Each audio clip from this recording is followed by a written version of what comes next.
Welcome to our channel. Today we how to update Calendly events with routing forms for teams, detailed guide step by step clearly.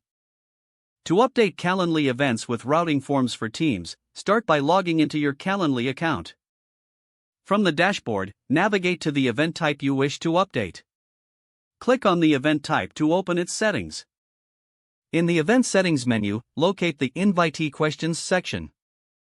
Here, you will see options to add custom questions. To create a routing form, choose the Add a Question button. Select the question type that best fits your needs, such as multiple choice or checkboxes. Type in your question in the provided field. For each answer option, click Add an option and fill in the responses. Next, enable the routing options for your question. This will allow you to specify which team member should be assigned based on the invitee's response. Scroll down to the routing area. Here, you can set up rules for routing based on the answers provided.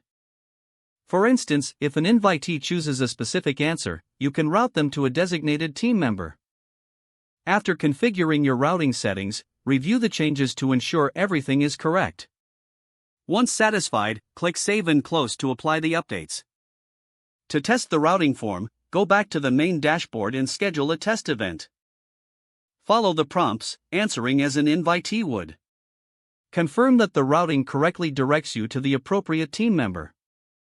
If necessary, return to the event settings to make any adjustments. After finalizing your settings, your updated event type is now ready for bookings.